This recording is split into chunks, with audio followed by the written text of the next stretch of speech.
David. Chris, you mind just giving a quick clap? Yeah, Chris Wondolowski.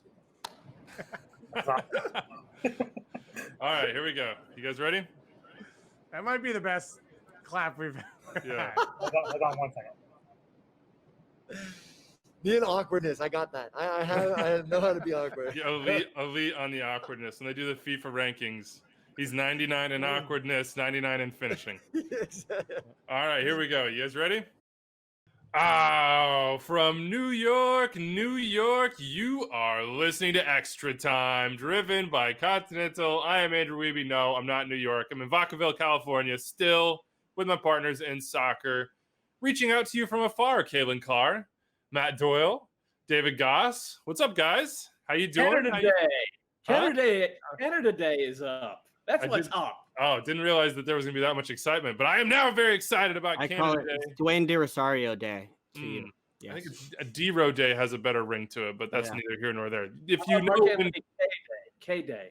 I like that. I like that too, yeah. Right? Yeah. Well, if you know off the top of your head when Canada Day is, it is on Wednesday, July 1st. We are releasing this on Thursday, July 2nd, but we recorded a day earlier because Dave had big plans or something. He wanted a free weekend to do nothing in Brooklyn. Let's go into that. What are you doing, Dave?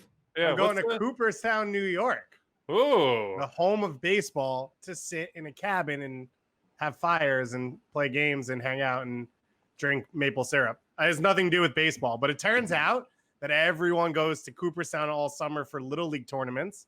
There are no Little League tournaments, so houses were very cheap. Oh, there you have it. Little trick of the trade from David Goss. We got a big show today for you. Mostly interviews. I'm glad you're profiting off of the loss of Little Leaguers. Jeez, Goss, come on, man. Oh, their summer is ruined, and Dave's just kicking back in a cabin. Oh, why are there so many bunk beds in here? Kalen's just really upset because he's living in a 1970s basement, and Little League is the most precious thing in the world to him. He's now just lashing out. It's true, though. I love the lamp. Thank you. Look, we got a big show. Some interviews coming your way. Chris Wondolowski will be with us from the Bubble in Orlando, joined by Caleb Porter, the head coach of the Columbus Crew, of course. And then we'll finish up with Aaron Schoenfeld, new center forward there in Minnesota, to talk about his move from Israel to MLS and all his experiences in between. It's some crazy stories in there. But we got to start with this because this is really going to be the big breaking news, I should say, with MLS really over the course of the next month plus. MLS did confirm on Wednesday, July 1st, that 6 FC Dallas players have tested positive for COVID-19. 2 of those 6 were positive immediately upon arrival at the host hotel in Florida. And then additional 4 players tested positive within the last 2 days. So they tested negative, those 4, and have now tested positive. All of those guys immediately put into an isolation area of the hotel, which you know all about from our episode with our Dr. Margot Patukian, the chief medical officer for Major League Soccer. No other members of the MLS delegation at the host hotel have tested positive. So 6 positives of 392 people, all 6 of those from the FC Dallas delegation, and no other club, according to MLS, has been in contact with that delegation since they arrived in Florida. So that was sort of the scenario that had been worst case, that a team has an outbreak within it, and we will have to see what happens with this and how they handle it and what happens going forward from here, as well as all the other teams that are going to come into Orlando. So that's the state of things right now. I don't know that there's any non-awkward, weird way to transition off of that news. All we say is, just hope all the players and the staff are safe, and that all of them who have been infected, that it goes quickly and without complications, because health is the most important thing here. So fingers crossed for that. Yeah, I think that was well said. Health and safety over everything. We're thinking about the folks in that delegation for FC Dallas and all those players who have tested positive. Let's just, I guess, plow ahead here. This feels wrong to do so. MLS's back tournament is coming July 8th. The bracket challenge is now live. Bracket.mlssoccer.com. We'll put the Extra Time League out there. $10,000 first prize, $1,000 for second place, and $250 for third. There are 2 stages, one for the group stage where you're basically predicting who finishes where in the groups and who moves on to the knockout round. And then once the knockout round is set, there will be another stage where you make those picks. So you don't have to make the whole thing now, just the group stage. Let's assign some groups or choose some groups. Tell me how they're going to finish. What do you think, Doyle? You got Group E, Atlanta United's group. Yeah. Red Bull's group. Hell is Real group. Who you got winning this thing? Who's second? Who's moving on? I think that Columbus are the favorites in this group.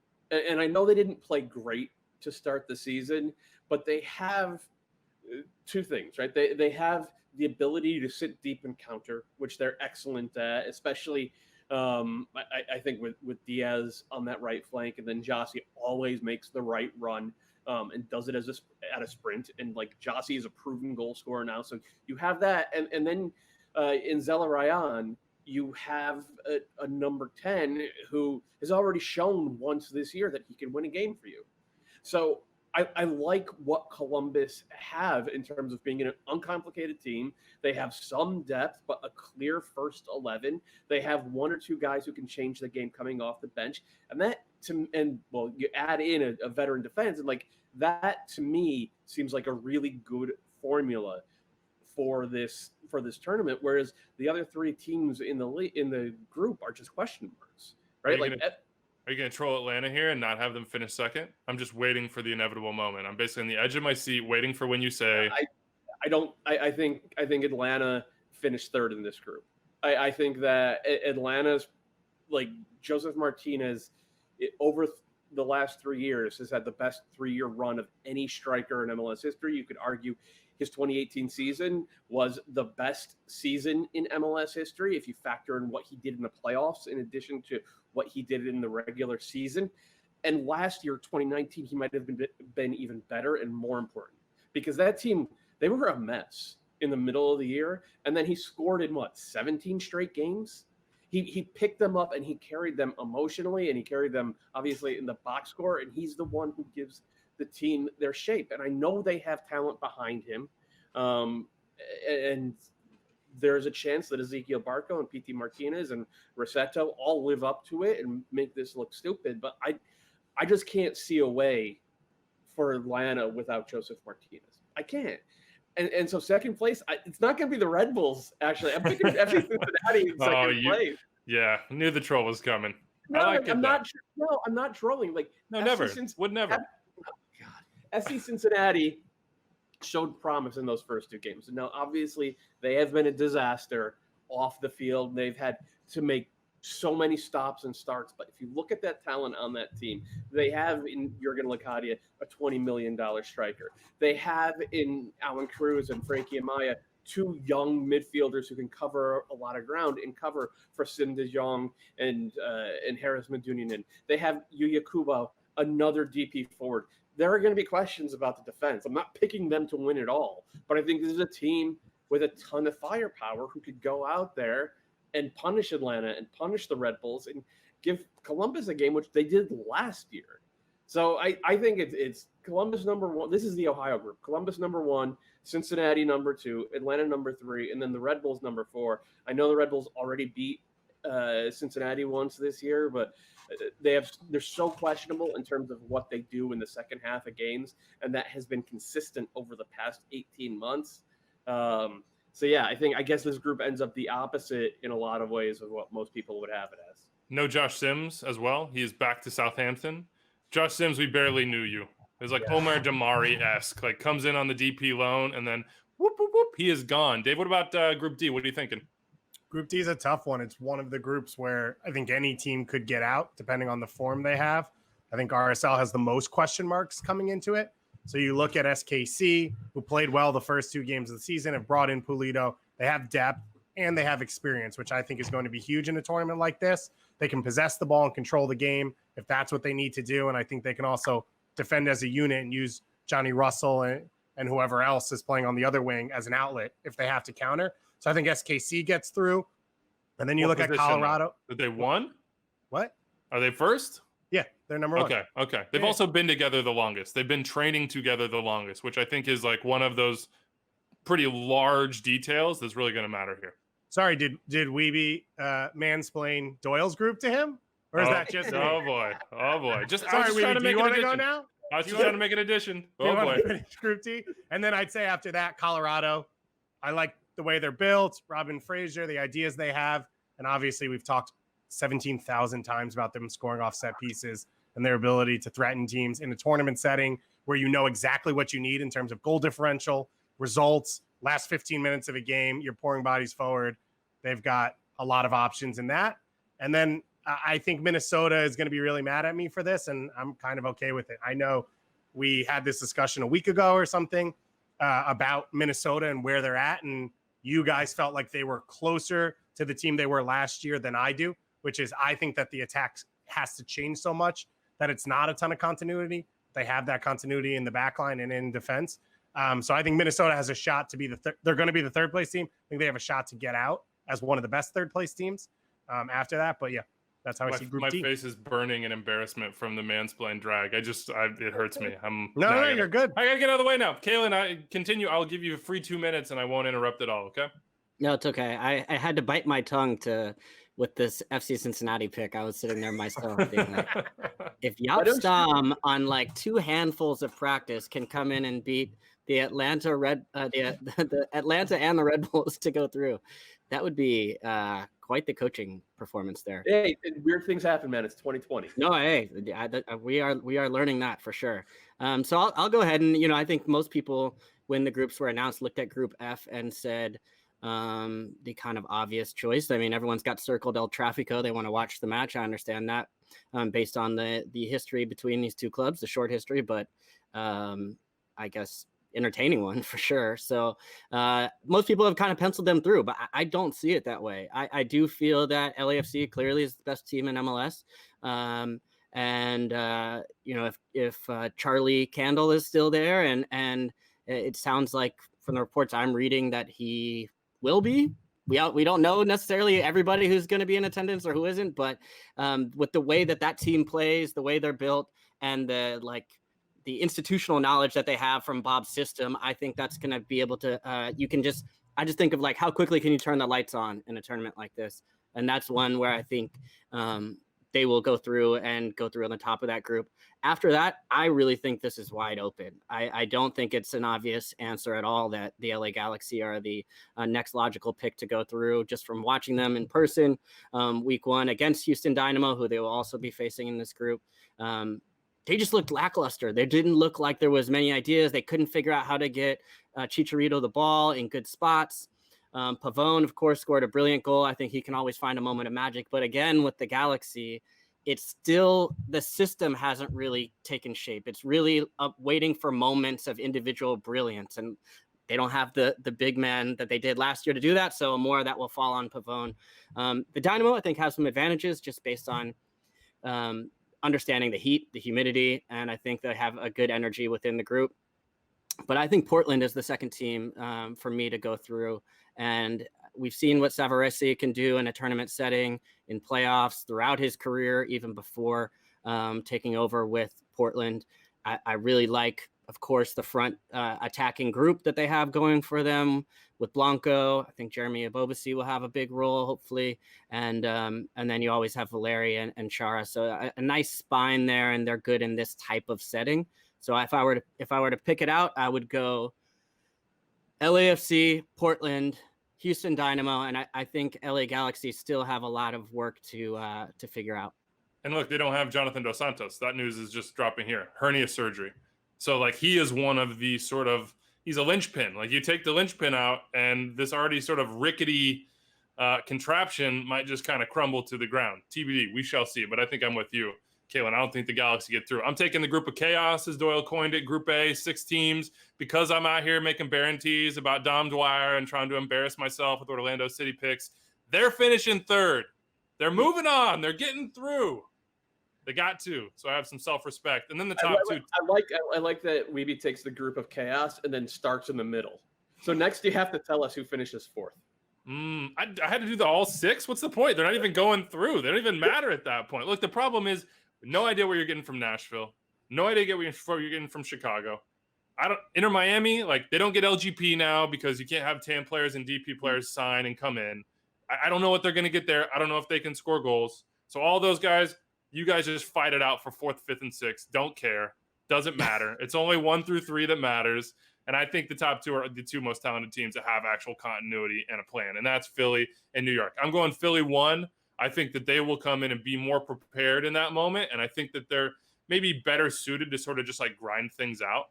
And then you got Ilsinho. So, let's get to the 80th minute and then just bring on the cheat code and see what he can do. And they have a lot of goal scorers up top. They may not have all been consistent last year, but every one of them has a chance to hit a heater. And I really like Kasper Shabilko, and he's healthy now as well. And then 2, New York City. They move on. Both have a great chance to make long runs. But for me, Philly, New York City, and Orlando, and I'm riding Dom Dwyer all the way, baby. So that's where I see it. Can we talk Jurgen Damm, though? Let's real quick before we get into these interviews. Jurgen Damm, does it matter? Is it a big signing for Atlanta? They announced him. He will not play like LGP and MLS is back. But instead of like the hat thing that LA did, they went with the, like old microfiber blanket that he lifted up. I don't think blanket. That was blood sanctioned. I think that was just. I think he went rogue, full of his own TikTok. I think that was the whole other thing. Yeah, it's got to be. That's personal content because I have that same blanket sitting in my in-laws' living room right now. It's like the 10-year-old blanket you got for Christmas. They're like, whatever. I guess I'll use that someday. Jurgen Damm. Dance moves too. Very, very, very weird. Very weird. Is he going to make an impact? To criticize anybody's dancing, so I thought it was cool. Do you think the signing is cool? No, I mean Jurgen Damm is real fast and he runs straight, and he never added much else to his game. I guess because they play that 3-4-2-1, that's kind of what you want from a wing back, but it seems like a lot to spend on a wing back who's never actually been who's never actually lived up to his potential. Now maybe the change of scenery helps. I think everybody agrees that he has talent, but he's never really brought that to bear week after week after week. If it was me, I would rather have Julian Gressel. No. And they have Brooks Lennon, Dave. We were sort of talking about this before. Yeah. Just like where he fits in. Yeah, if they're going to play with wingbacks, he's never played that position before. I'm not saying he can't, but how much is he worth to you at that spot? And then you've got like 5 or 6 different wingers. He's not, I guess this is the easiest way to put it. He's not a Tito Villalba replacement. He's not a guy who can play anywhere across the front line. He's not a guy who's really going to create opportunities by himself. So I think Doyle put it, he's a straight line runner with decent touch. There was a hope that he would develop from that, take that, and then become, an elite creative player on the wing. And that never happened.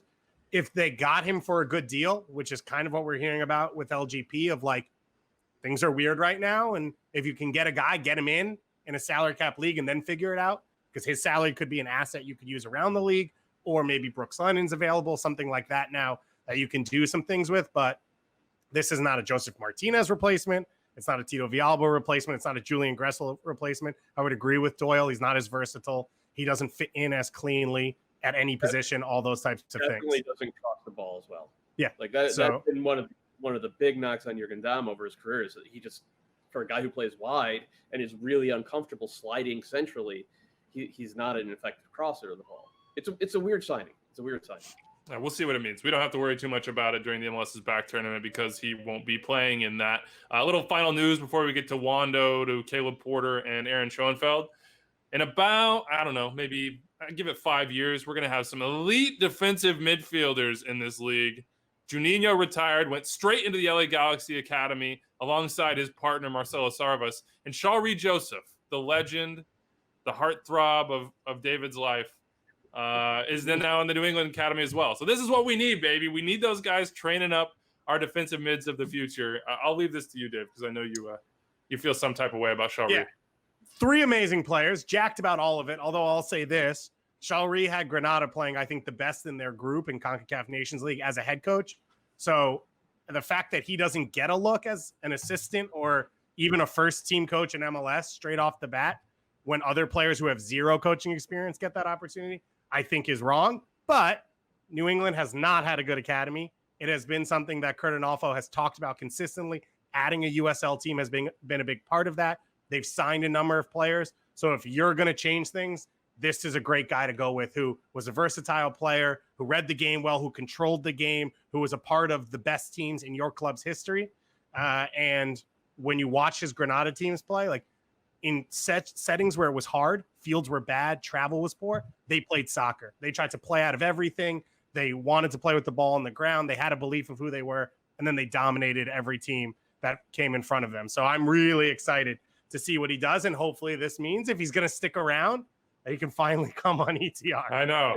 I played phone tag with him again like 2 weeks ago, and he was like, "Oh, I got training, man." I was like, "Well, I will get you again someday." Shaw Reed Joseph, story time right here. Someday, I will get to hear Dave talk about CONCACAF actual games happening, because just that little snippet got me jacked. Let's throw it now to these interviews, starting with Chris Wondolowski, then Caleb Porter of The Crew, and Aaron Schoenfeld. We'll be back in a second. All right, always a pleasure to have him on Extra Time. Chris Wondolowski, the Goal King. Chris, what's up, man? Hey guys, thanks for having me. Enjoy being on. Enjoy seeing you guys again. Yeah, good to see you too. Be real, man. I saw the ugly sandwich photo. I do like a rye bread or a pumpernickel or whatever that was. How's the food? So I went with the turkey on brosho. I mean, it's to be fair though, you get a sandwich. You're getting turkey and you're getting bread, but that's your 24-hour quarantine meal. And the lunch, that definitely isn't nothing to write home about. But the rest of the meals, all of our team meals, have been together. After that, once you get out of the quarantine, they've been solid meals. They've been good, and it's getting used to it. But it's still been nice down here. Good to know you're well fed, man. You've seen, I'm sure, the news going around with FC Dallas, and this was sort of what we all knew could happen and what would happen, which was eventually positive tests. What do you think about that news? Personally, do you feel safe? How do you feel as far as the bubble goes? Yeah, I mean, I don't know. I have kind of mixed emotions. One, as a team and kind of being the captain of the team and knowing how all of our guys have gone about, I think that we've done the right things and have gone the right ways about it. And I think the leagues have taken the right protocol. And I do feel safe being in this bubble. That being said, though, that we do have people in the bubble now that are having positive tests. And so that kind of, I don't know, that deflates the bubble. So, I don't know, that's kind of my whole scheme of things. We need to get it down out of it, and so that's the first and only step we kind of need to take. And the teams coming in need to make sure that they're safe and making sure they're hitting all the right protocols coming in here. And they're not easy. We've taken tests. I've had my brain tickled more than a few times now, and so it's not a fun test. But you need to be done, and you need to get it done. This is much bigger than an individual, and we all know that. And I think a lot. I'm actually in Northern California right now, and my wife is expecting 3 weeks from now from that. You have a family. How difficult was it for you to leave your family? What did you have to do to feel comfortable with that decision? Wow, it is a very difficult decision. It is extremely hard, and it comes down to having your family, and especially when that comes down. So sometimes it's nice to be an individual and have your individual family to take care of, and some have different circumstances. I'm very lucky. I have an amazing wife, 2 great kids who are crazy, but she knows how to control them, and I've had experiences being gone, and she's unbelievable with that, and also has family around. Her family is there, and my family as well, and so it's nice to have a support system to have in place there, and I know that she really appreciates it as well. And other guys don't have that though, and it's they don't have that luxury, and it's dire at times, and it's tough for the people when you leave your families at home, and it's always tough on the road. You guys are the first team in the bubble because you couldn't train and you wanted to get down there and start working. For the teams that aren't there yet, for people that haven't come in, what's your advice on what to bring, on how it operates, on how the whole thing goes down? Bring water, stay hydrated. I think that's the biggest thing coming in. It's hot down here. I think it's been in between 90 and 100, both in temperature and humidity. And so down here for a week. So it's definitely a warm one. That being said, bring as much little things as you can to keep the time. It is actually very nice though to catch up and to bond with your teammates. We've been down here 1 week now, and we have 3 different rooms that are player rooms, and so we were able to play cards, and we all chipped in. We got this pretty cool dartboard. So we've been having dartboard tournaments going on, and they've been. It's going to be interesting because they're loud right now. So I'm wondering when teams are coming in, if we're going to be getting noise complaints or how that's going to be taken care of. But it is actually kind of fun though, catching up and playing poker and cards with all the guys. It's fun bonding in that sense. Who's the hustler? Darts, cards. See, yeah, we actually have a few guys all over. Danny Hosen is definitely the best dart player. We have some guys. Fierro though, we have some guys that like to take action though, and so we have a few guys that like to get involved, and so I would say there's probably about 10 of us that whatever game it is, we're ready for whatever it is, darts, poker. We have this little foosball like flicking game. It's fun. What scares me is we've seen you celebrate goals. To see you do like hit a good dart shot, have darts in your hand, and go full Wando. That to me that's warning signs. See, yeah, exactly. I actually keep good composure. It's after when I make sure no sharp objects are anywhere around me before I start my celebrations or start adding in anyone else in my celebrations. Oh, here we go. Whoa. Got him in here Kalen, with the flow. hello. There's some flow. Welcome, Kalen. How's it going, guys? Sorry, I'm a little bit late. I didn't know, the Zoom logins, it takes forever these days. So, but I don't want to keep Wando waiting at all. This guy, I mean, I'll have to hear Kalen, we about were it just later. about to talk about the best soccer players in Bay Area history.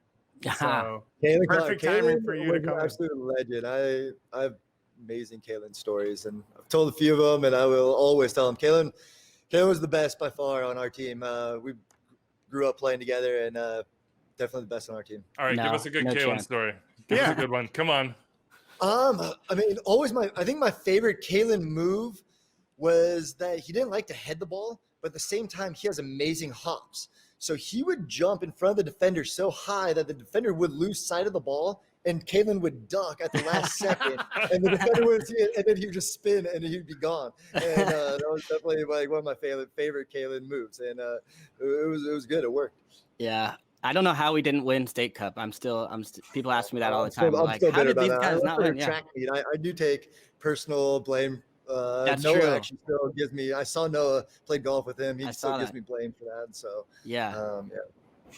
Well, it's all right. Yeah, people ask me all the time. By the way, they're like, so, like Wando at the time, was he like, did he just become this amazing, all-time goal scorer later in life? And I'm like, nah, this dude scored every game like clockwork. It just was always a knack for the goal. So yeah, I saw it. People say, oh, like what a surprise, but I saw it from day one. So 10 straight years now. 10 straight years of double-digit goals. Maybe my worst professional moment was predicting that Wando would not hit double digits. we're just But- getting started. I owe you Yeah, I know. credit. I owe you a lot of credit. To be honest, I don't even. You- Now you're just needling me, man. But I saw a quote from you. You said I'd kind of like to leave the door cracked on retirement. It looked like 2020 was going to be the last year of Wando. Yes. Now this happens. This is different. Stay with us, Wando. Don't leave us.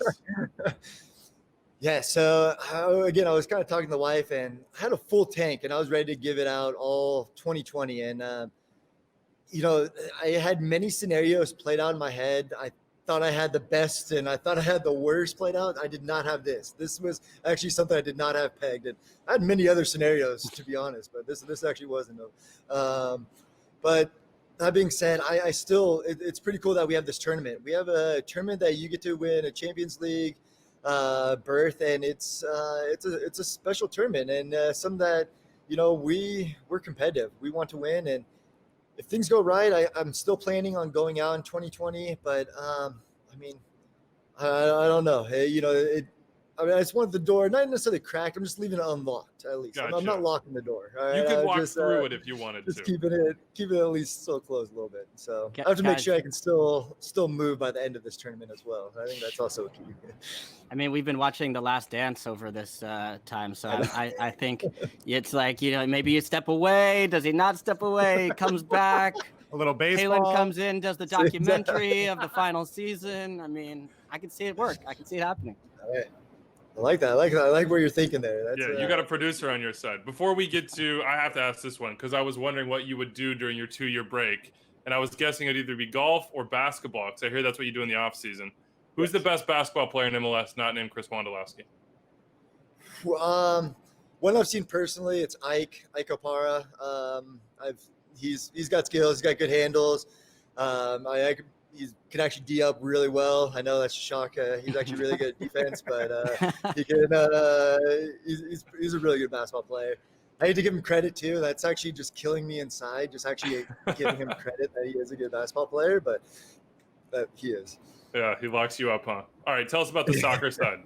Tell us about what it was like not being able to train together, at least, and where you're at with Matias and his system and everything it demands of you with that heat, with all the crazy conditions. Yeah, it's definitely difficult.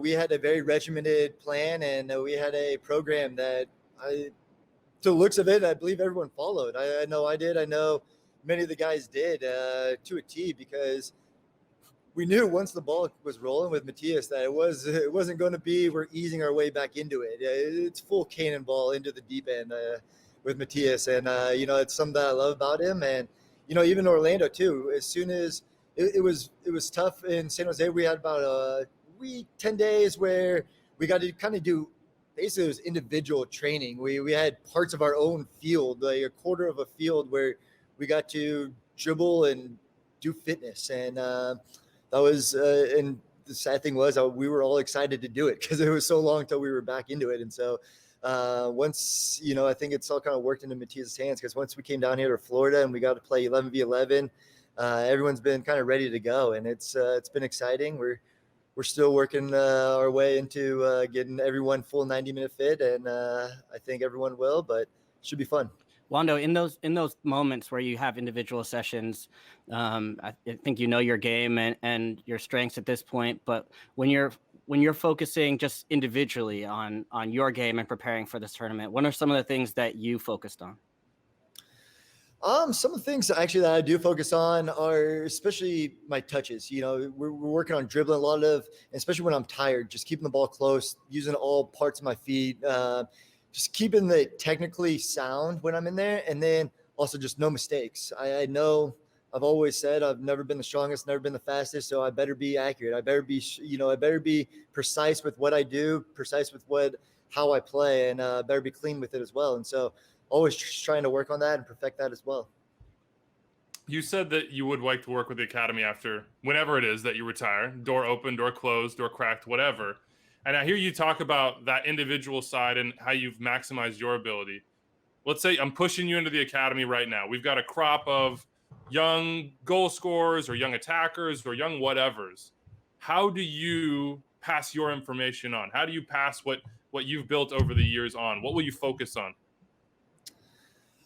Oh, well, I mean, I think that the one thing that I feel comfortable is being in front of goal. And so I would work with them and be in front of the goal. And something that has always helped me and has kind of given me an edge that taught me was get to the first post. If you get to the first post before a defender, more times than not, you'll be able to get to the ball first. And, if the delivery's there and you have good teammates, and I'm lucky that I have good teammates, get to that near post. If you beat the defender there, the ball will be there. And Kayla knows John Spencer harped that into us. And, that's something that always stuck with me. And that's, I don't know, the first thing that would work with them is movement on the box. And I wouldn't have them taking shots from 25 out. I would have them, from 12 and in, and just being precise, being, clinical in there, and not having a driver not hitting a driver into the net. I call it a hybrid, you're not chipping it, you're not driving it. You know what you're doing with the ball, and you can still hit it hard. You can still hit it firm, but put it where you want. Is it natural for you now, just sort of reading where the ball is going to go? Because when I think about you, and I'm a huge Dennis Rodman fan, I think about Dennis Rodman, the rebounder, because he knows where that ball, the spin, the movement, he knows where it's going to end up when it comes out of somebody's hand. Do you feel like in the box, you just know? You don't have to think. As soon as you see a cross, as soon as you see movement, you're like, it's coming here. That's where I'm going. Yeah, I mean, I really do believe that there's some kind of just instinct that I do. I feel it. I know where it's kind of going. I think that I am very lucky in my ball perception, depth perception, and being able to kind of judge where it's going right off the foot of a cross. And also, yeah, just being able to study my teammates. I know their tendencies. I know way they plant next to the ball, where that ball is going. And it's just, so it's, yeah, I mean, it was really cool. Like we mentioned watching The Last Dance and watching Rodman, it is a science. It was really cool to see him break it down. And it really is kind of a science that sometimes I take for granted. Close you out on, if San Jose Earthquakes wins the MLS is Back tournament, why will it be? I think that we actually have a great depth. I think that 1 to 28, 1 to 30, we have guys that can just step in and know the system and be able to plug in and out. And with a tournament like this, I think that that's crucial. And I think that there will always be yellow card accumulation, red cards, injuries. There's going to be tired, especially down here. You're going to need the whole team. And I think that we have a great 11. I think we have a great 14, especially with now 5 subs. I think we have a great 16, but I think we have a fabulous 30. And I think that's going to be a crucial thing coming late in this tournament. All right, Wando, Your Honor. That's what I think I'm going to call you based on the goal king. We got to get the red carpet out, make sure you feel properly appreciated, right? It's great to talk to you, man. Good luck down there. Stay safe. By the way, I just want to add, I have Wando's jersey from the first goal he scored. We traded kits that match. Wow. So maybe I'll give it to the National Soccer Hall of Fame one day. No, Kalen, that's the I'm holding on to retirement it for plan now. right there. That's I know, eBay. right? Yeah. That's my 401k. Best of luck, Wando. See you, dude. Thanks, guys. I really appreciate that. All right, let's talk to the head coach of Columbus Crew SC, Caleb Porter. Caleb, welcome to Extra Time. Take my mask off here, guys. Being safe. Hey, guys, how you doing? We're doing good. Good to see your face. How is life in the bubble, Caleb? Walk us through what you're doing day to day, how you feel, the experience. Yeah, it's actually been giving us good peace of mind over the last several days. This is our 3rd day now. And, first impressions are everything, right? And the first impression was really good down here. And it gave our players, like I said, great peace of mind. As soon as we got off the bus, everything organized, right into the testing, and then right into our rooms. We knew we were in our rooms quarantined until we got the test results back.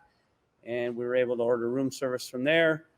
And then obviously once we got the test back, we were able to train. So we trained that evening. And then we've been in a rhythm. And really the only difference I've seen, and we're trying to make it as normal as possible, is everybody's wearing masks and you're getting tested. That's really the only big differences of being in the bubble. All right, let's talk about what you can control. Your team, the Columbus Crew. Caleb, I picked you to win on every platform we have been on. Video, in print, David Goss put it up there, Columbus Crew, my picks. And then you come out and you say, I look at it, and it's the first 3 games are the most important, and then the next 4 games in the knockout stage. It's an open cup, essentially. We could win this tournament, come back, and get injured and not make the playoffs. That would be viewed, in my opinion, as a successful season. Caleb, you're killing me here. I wish you had told me this before. But what are we supposed to take from that, and what does that mean for this team? Well, I didn't say we didn't want to win the tournament. We do want to win the tournament, but I think you have to look at it as really 2 situations, because if you're going to have the first 3 games count towards something different than a tournament, then of course you have to approach those first 3 games, with the understanding of, what does that mean for our group? And especially coming off of a long break, it's really important that those first 3 games, everybody understands that it's a part of the big picture of the regular season and, of course, our priority of winning MLS Cup. So, the good news is the best case scenario would be 9 points, which would mean we'd have obviously a good position going into the 4 games after that. And we will approach those games just like we do an Open Cup. We never try to lose an Open Cup. We want to win an Open Cup. We want to win every round in an Open Cup. I just thought that was a good analogy because ultimately it's very similar. What's at stake, CCL, prize money, all those things. And so our group's definitely down here to win it. But when we get out of the group, for sure, we have to look at how our group's health is and how we manage, especially that first game, because it's pretty quick after the group stage. Can I ask you, Caleb, what changes in your mindset from what we know and what you know in a regular season in a normal world? And this, can your team in July of 2020 play the style of soccer you thought they were going to play in February and March? How will the 5 subs change the way you think about tactics or man management? I mean, what is different in your mind now that you would have never had to think about prior? Well, it'd be naive to think that it's not going to be different. It's going to be different. You know, there are a lot of considerations that we have to think about. You know, being off, only having, you know, a shortened amount of time, full team training, the heat, the game times, the time in between games, you know, all those things, even the psychology of just kind of being here, you know, it's different and it's new for everyone. None of us have been in this situation. So you have to embrace that it's different and new. You have to every day think outside the box. You have to, I think, challenge yourself and the staff to think outside the box and to make the right decisions every single day. It's not like a normal season where you've pretty much gone through it. You kind of have your way of working. You have your patterns that you go through. You know, it's different. And so we've, I think, done a good job trying to think about everything and factor in our preparation, factor in how it's different. You know, for example, we came down a week earlier than we had planned because we felt it was really important to get a friendly game in. You know, I couldn't fathom going into a regular season game if really points are at stake for a regular season and an MLS Cup of playing our first game without playing an opponent. And so not saying that's going to better prepare us than anybody else, but in our considerations, we felt like that was really important to come a week earlier. And so we made that decision. We are training at night down here. We feel like it's really important to kind of get used to an evening rhythm and getting up later. And ultimately, we feel that's an important decision in our preparation because a 10:30 game is not a game time that we've ever played in. So we need the players to get used to that. Not just a first regular season game coming up after a layoff, Caleb, but against a rival. You're an Ohio guy. We are not. We don't know this as well. Explain to us what the hell is real rivalry means and maybe what this Disney MLS is back tournament version of it will look like. Yeah, it's really important, this rivalry. It's bragging rights in our state. You know, when you look at the two communities, Columbus and Cincinnati, there was already a bit of a rivalry. Forget, you know, the MLS teams playing each other.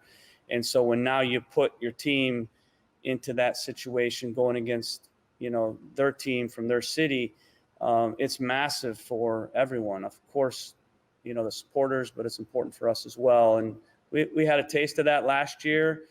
It was really fun to be a part of. Obviously, we had the better of it, but they're going to have, and I told the players this, they're going to have a bit of a chip on their shoulder. They have a new manager. They've spent some money. They have some, you know, really good players that they've signed, so their roster's improved. And the psychology always, when you're the team that didn't win the last one, it's an easy motivational piece to be able to say, hey, let's get these guys back. So we're aware of that. I think it'll be a good game. You know, and also you factor in it's the first game. So no team, you know, is going to be perfect in that first game. No team's fully ready probably for 90 minutes at the level you want to be at. You've got these 5 subs. We don't know completely what Jaap Stam's going to do in terms of putting his team out. So there's some mystery there as well. So it's going to be fun. We'll do what we always do. We'll plan for what we know, and then we'll be ready to make adjustments. Can I ask you to be direct about the 5 subs? As a coach, as someone who studies the game and has to make these decisions, when you saw that rule change, what went through your mind? Yeah, I mean, I thought it was a good thing under the circumstances. You know, when you're playing games again where you're coming off a big break, it's important that you have those extra couple subs. Immediately when that rule change was implemented and you saw it happen in the Bundesliga, you know, my thought was it's going to change halftime subs. You know, when you look at managing kind of rotations and loads, you can pretty much do 3 subs, you know, and know you still have your 2 subs, tactical and match state, that you would normally make. And so I think there are going to be a lot of halftime subs with 3 sometimes maybe even 4 guys coming in where you Oh, wow. pre-plan it, and you know, okay, I'm gonna start this way, and then bring on these 3 or 4 guys at halftime to change the game.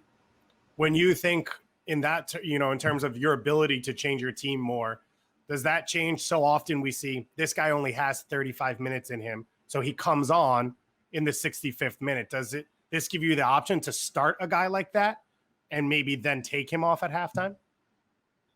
Yeah, I think you look at the 3 games, and you look at the opponents, and you look at each game individually, but also the game that's next as well, and how you're going to determine who starts the next game, who rotates in the next game. So, when you look at the 3 games, there's a lot of planning, not just for the first, but the second and third, because in that second game now you have the third game quickly around the corner. So, you'll be able to kind of also predict with teams maybe what's around the corner when you see who they start, who they bring on in the first and second games. Lucas Zelarayan, we have to ask you about this guy. I mean, it was going to be, I thought, a pleasure to watch him week to week, and then it got taken away from us like so many other players. Correct me if I'm wrong. I believe you were part of the process of scouting and bringing Diego Valeri to Portland. A little something about Argentine 10s. Take us inside the process with Zelarayan, and if you can, if it's applicable, is there a sort of MLS equivalent that fans here might be able to say, okay, his style of play, the way he sees the game, what he'll do in Caleb's system looks a little something like this? Mm-hmm. Yeah, obviously I was a part of the process of signing Diego Valeri. It was one of the first signings that I had when I took the job. I really feel in my game model and my philosophy that it's important to have a number 10. I know it's getting, in some cases, lost in certain systems, but I think it's a key to how my teams, the vision that I have for my teams. And so you look at Diego Valeri and how we played him. We knew in losing Pipa, which is a big loss, obviously a great player, did a lot for the club, that we needed a true number 10 to come in.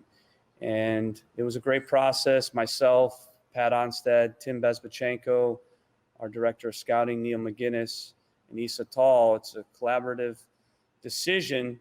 We're not going to sign a guy unless we all sign off on him. Of course, there's the budget piece, but from my standpoint, the vision that I have for the team needs to come into play, which is very important. But I think in Tim and Pat, we see the game very similarly. So it was a really easy decision, and we needed a guy that could score goals, and create goals. And we needed a guy also that could help in the build-up, provide that, the brains of our team. But then also on the other side of the ball, we need an honest player. We can't have a luxury guy. So it's not an easy player to find. But when I first saw Lucas Zelarayan, when he was presented, and then I flew over to watch him train and I met with him in person, I knew that he was the guy. And he hasn't disappointed. He's a great player. He's a good pro. And he brings all those things. He checks those boxes. No doubt Darlington Nagbe is your guy. Based on the reporting, Caleb, you guys wanted him a full year in advance. You went out and spent the allocation money. I'm not going to call him your security blanket, but it feels sort of like every step along the way, you guys find a way to be together. So every coach has their guy. We know that. What makes Darlington your guy? What made it so important to get him to Ohio? What does he change for you soccer-wise? Well, there are a lot of guys around the league that I've coached that are my guys, that I've enjoyed working with. So one of the things I always say when I bring a player, just because I've worked him in the past doesn't mean I'm bringing him because I know him and I've worked him in the past, because there's a lot of other players that I don't choose to bring that I've worked with in the past. With Darlington, he's my guy because he's one of the best midfielders in the league. So first and foremost, if I never knew him, I would want him on every team I coach because I think he's the best rhythm midfielder in the league. The analytics show that. Your possession numbers go up, which we all know possession for possession's sake means nothing.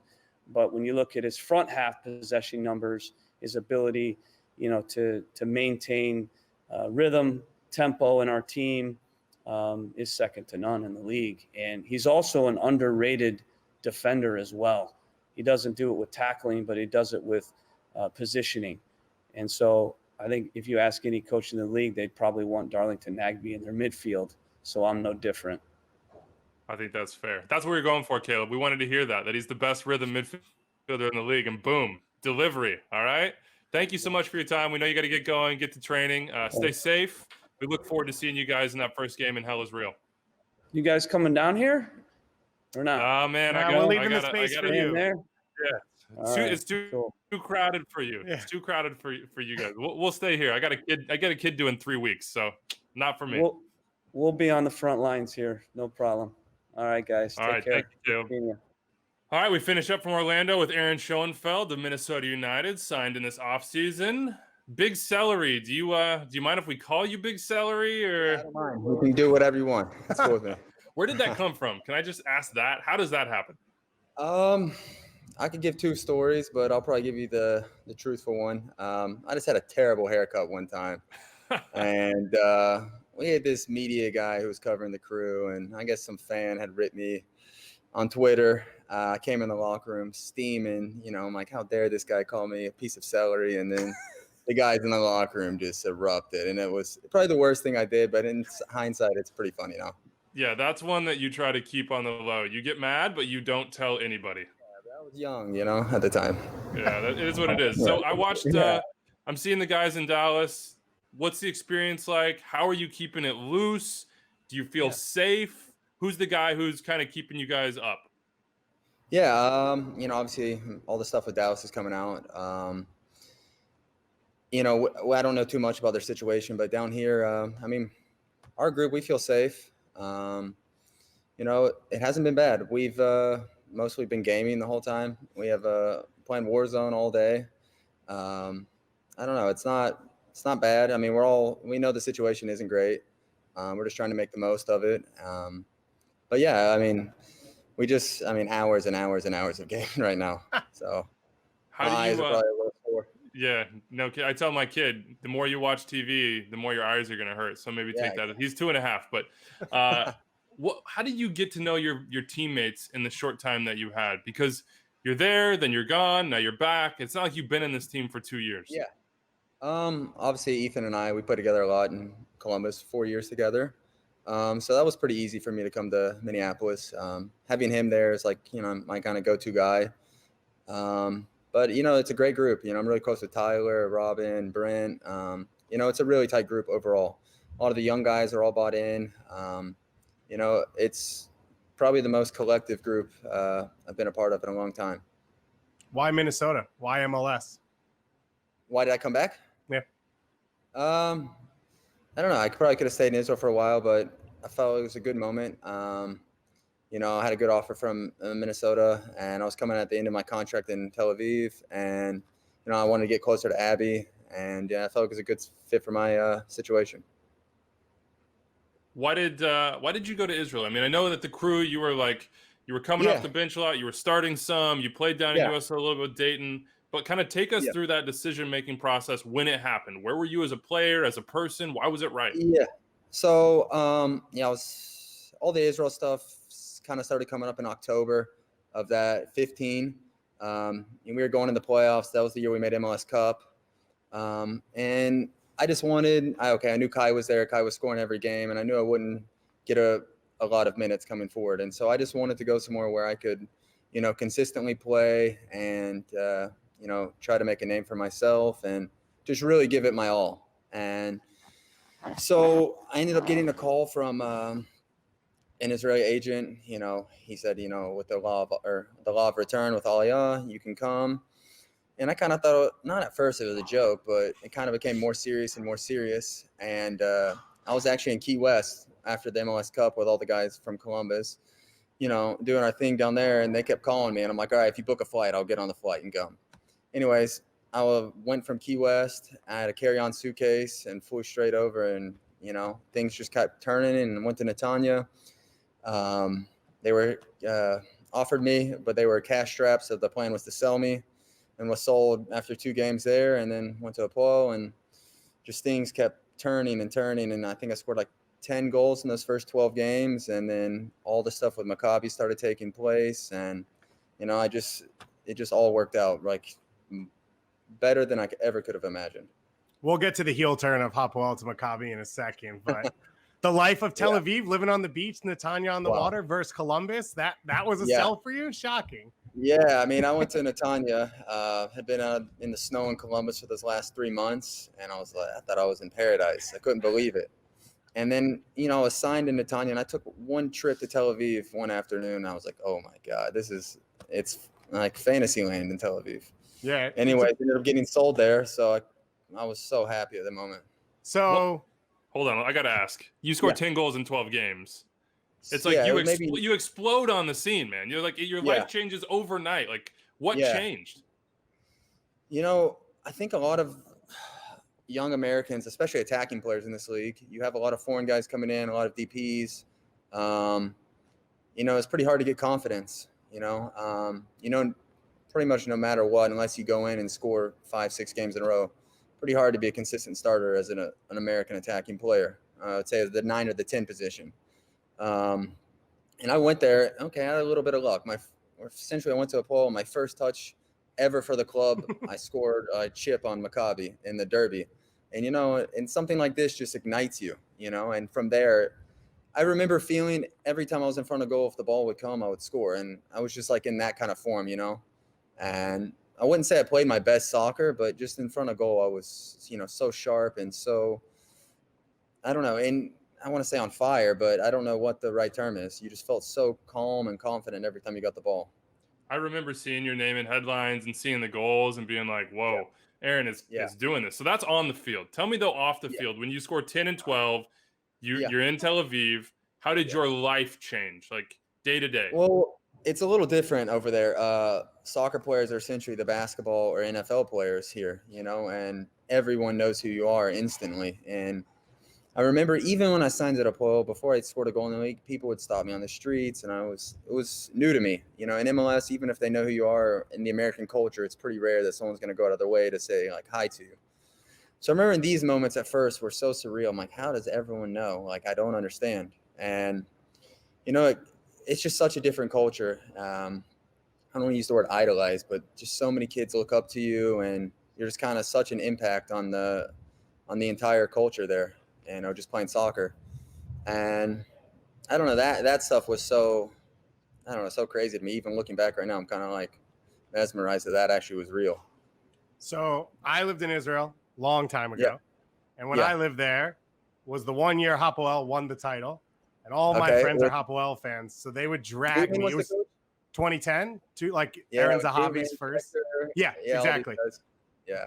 I'm unfortunate to say they would drag me if I didn't drag you for going from Hapoel to Maccabi, because that's all anyone wanted to talk about when I told them we were going to talk to you. So it was pretty brutal. I remember making this transition. I was pretty scared. I didn't understand really the ramifications of everything I was doing. Going from good to bad, right? That's a good way to describe it. The good guys to the bad guys. It depends on whose eyes you're looking at, but it was kind of like the sacred thing you weren't really allowed to do.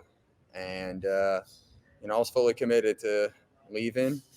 And when I made the decision, there was no turning back. But I remember when there were some lawsuits going on between me and Hapoel, and they came to my door. They spray painted my house on the outside. I mean, I wasn't sleeping at home for probably at least 2 weeks to a month. I remember I was staying at friends' houses who weren't, I don't know, that somehow they got my address.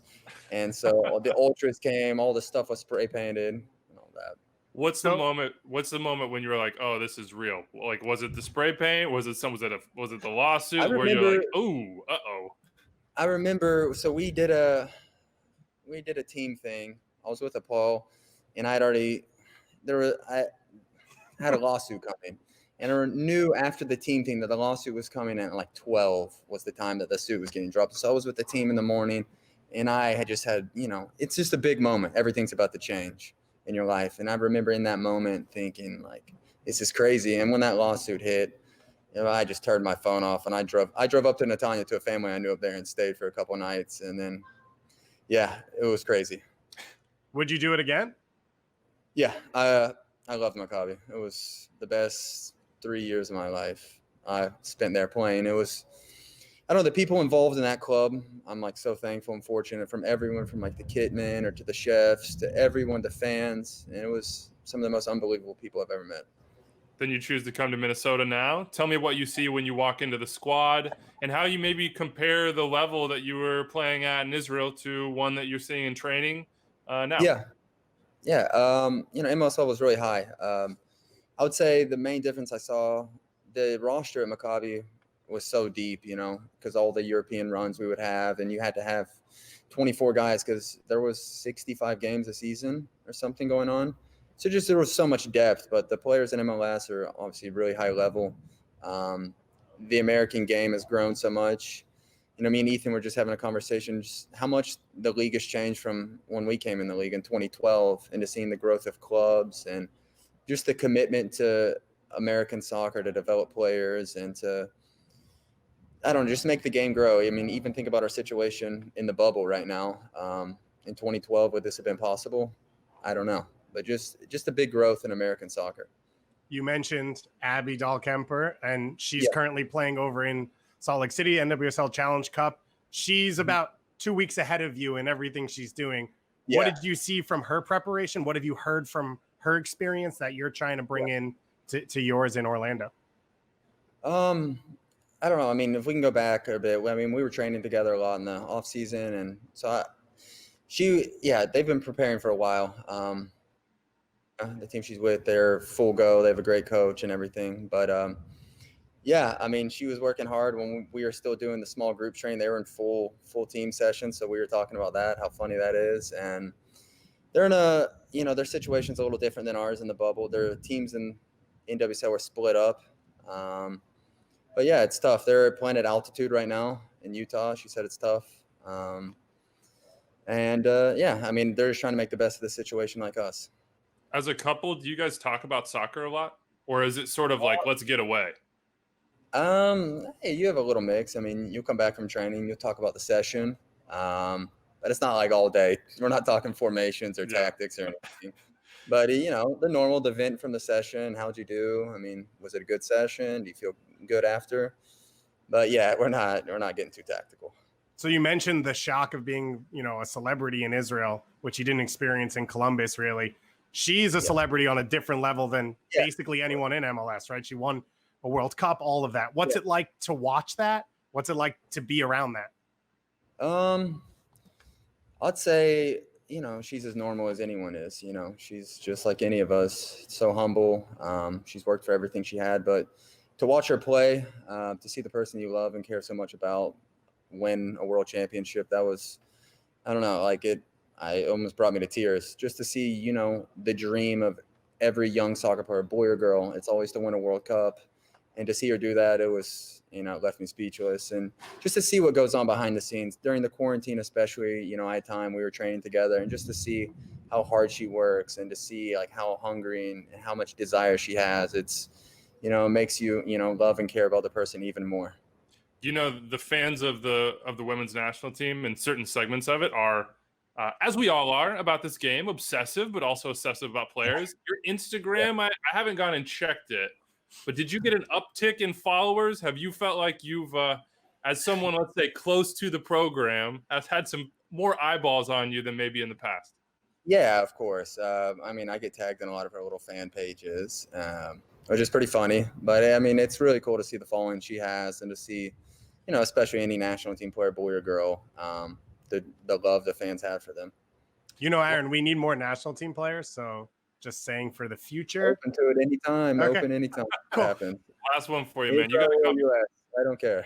You got a competition on your hands here. You're one of three deep, basically at the forward position with Adrian Heath. Luis Almeida brought in. You mentioned those DPs that come in at the 9 position. Mason Toy, a U23 national team player, and yourself, a proven professional, trying to come in and take those minutes away. What's that competition like, and where do you feel you stand right now? In training, we're always battling. Obviously Luis is a great player. Mason's a great player, but I feel like we all bring 3 different things to the game. We all can be used in different moments.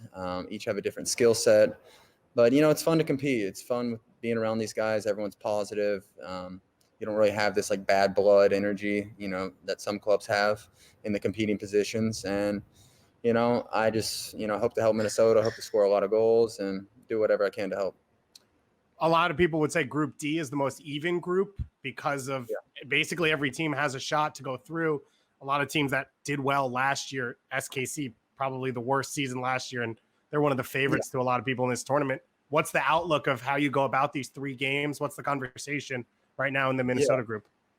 I think it's not going to be like a normal season or normal games. You know, obviously we're on short preparation. You know, we had those couple months off, and I think it's just going to be a grind. I think, you know, obviously our group is really strong, as you mentioned, all the teams, Sporting, and we think, I mean, we've been talking. Sporting was the first team to get back into trainings. You know, they were kind of the go-to of how to get back into full team sessions. So obviously they'll be good, but I feel like we have a strong group here in Minnesota. We have a lot of fighters, and I think more of the soccer is going to be fighting than maybe the beautiful game at times from most of the teams down here on short preparation. Last question, because we know you have to go, but you did come to Minnesota, and we mentioned you didn't have a lot of time to get a feel on the ground, but obviously so much is centered around Minnesota and Minneapolis after the death of George Floyd and everything that's happened. What have you learned about that community? What have you learned or felt about your role as a part of it, and some of your teammates who have really led a lot of the movements, a lot of the conversation? Yeah, we have a lot of great leadership on our group. You know, Ike is amazing. You know, we all kind of had a group talk, did a team Zoom call. We spoke about the issues, spoke what we can do to help. But I think the main thing that we all gathered from this is that we're all part of this.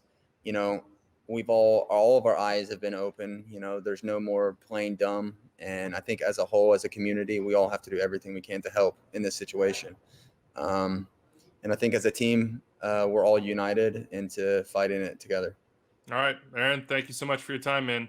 Stay safe down there. Yeah. Do some work on Call of Duty. Keep yourself entertained. No problem, man. Thank you guys for having me. All right, that's it from us, everybody. Hope you enjoyed those interviews. Hope we get more good news down from Orlando. We're thinking about those FC Dallas players at this time. All the news, MLSsoccer.com. They're providing regular updates on the state of testing. Any final thoughts before we get out of here? Anybody have anything to say? Canada Day. Happy 4th of July. That does it. All right, we'll see you after this weekend, everybody. Enjoy yourself. Be safe.